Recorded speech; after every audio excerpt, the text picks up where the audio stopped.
Денес граѓанскиот сектор се обраќа пред вас и пред македонската јавност за кратењето на буџетот за ХИВ за 2017 година. Глобалниот фонд, кој што Македонија подржува 13 години, заминува на крајот на оваа година. Граѓанскиот сектор побара уште 6 месеци продолжување на грантот со остатокот на средства. Република Македонија е земја со најниска стапка на ХИВ во целиот регион на југоисточна Европа. Тоа е благодарност на поддршката на глобалниот фонд сите овие 13 години во висина од 30 милиони денари. Изградени се капацитети на 16 граѓански организации и институции, 200 експерти од граѓанскиот сектор и одржуваат ниската стапка на ХИВ во Македонија.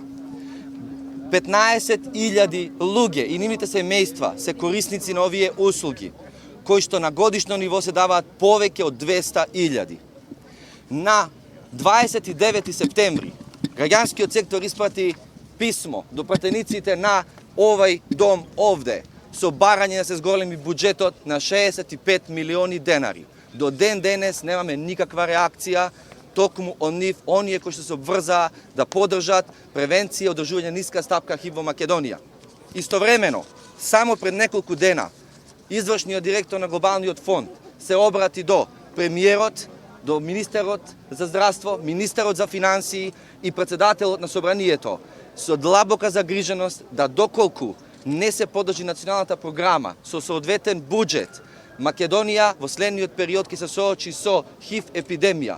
Она што се случува моментално во Црна Гора и во Србија, затоа што државата не ги презеде интервенциите за превенција и третман. Ние не сакаме да сносиме одговорност затоа што собранието ќе носи буџет од срамни 27 милиони денари кои што не се доволни ни за третман, ни за превенција.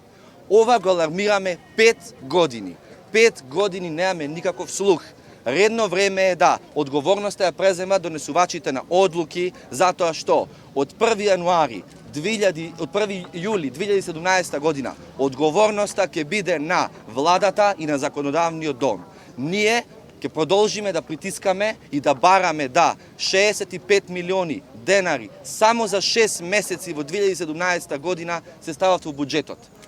Неставањето на буџет го загрозува процесот на одробување на 6-месечно продолжување на грантот и можноста, доколку има доволно средства, да Македонија повторно побара поддршка од Глобалниот фонд за сида, туберкулоза и маларија од Женева.